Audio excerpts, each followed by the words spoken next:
Clinical features of diabetes mellitus, এটা খুব important. প্রথম যেটা মনে রাখতে হবে সেটা হচ্ছে পলিফেজিয়া। পলিফেজিয়া কেন হয় ডায়াবেটিস মেলিটাসের, তার একটা আলাদা ভিডিও আছে, আমি পোস্ট করে দিয়েছি, সেটা একবার দেখে নেবে, নাহলে আমি আরেকবার বলছি। Polyphagia means increase food intake.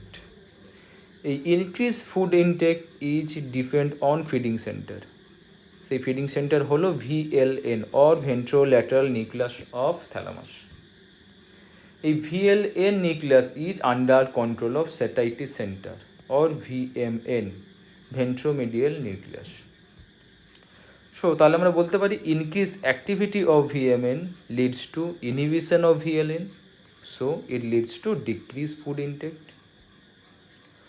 আবার তোমরা এটা জানো যে uptake of glucose into brain is not depend on insulin, but uptake of glucose into VMN is depend on insulin.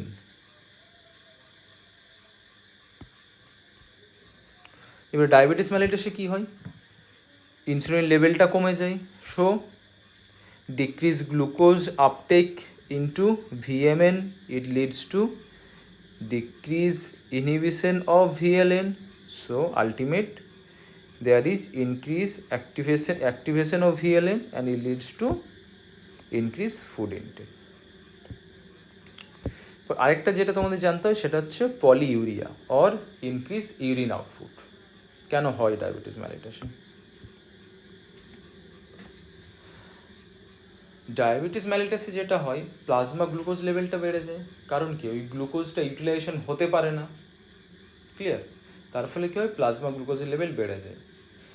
এর ফলে কী হয়, একটা রেনাল থ্রেশহোল্ড থাকে, তার বেশি যদি বেড়ে যায়, এবং ডায়াবেটিস মেলিটাসে সেই রেনাল থ্রেশহোল্ডের লেভেলের থেকেও বেশি বেড়ে যায় প্লাজমা গ্লুকোজ লেভেলটা। তাহলে এটা হলো নেফ্রনের পিকচার। কি হয়, যখন plasma glucose concentration increase above renal threshold, it leads to increase filtration of glucose through glomerulus দিয়ে কিন্তু গ্লুকোজের ফিল্ট্রেশনটা বেড়ে যাবে, সিম্পল। তার ফলে কী হবে, increase glucose concentration in the tubular fluid, definitely হবে।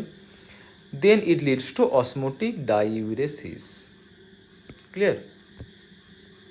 So then there will be decrease reabsorption of fluid, রিঅ্যাবজর্পশনটা ডিক্রিজ করে যাবে, it leads to polyuria. So polyuria যদি হয়, যে পলিউরিয়া লিডস টু কী হবে, বডিতে ডিহাইড্রেশন হবে, অ্যান্ড ডিহাইড্রেশন যদি হয়, it stimulate thirst centre of brain, so there will be increase thirst also in case of diabetes mellitus. আর কি হয়, ওয়েট লস হতে পারে, ইনক্রিজ ফুড ইনটেক হচ্ছে, বাট ওয়েট লস হবে, but glucose is not utilize, insulin resistance হয়ে গেছে, so weight loss and growth retardation can be seen. Hyperglycaemia হবে, definitely. Insulin is the only hormone that decrease plasma glucose, decrease insulin, hyperglycaemia. Glycosuria, when plasma glucose concentration exceed renal threshold, glucose appear in urine, glycosuria হবে। আর কি হয় clinical features, most important মনে রাখতে হবে, কিটো acidosis হয় diabetes মেলিটাসে। কেন হয় আমরা জানবো। এই পিকচারটা আগেও দেখিয়েছি তোমাদের, action of insulin on hepatic cell, আর এটা হচ্ছে action of insulin on adipose tissue.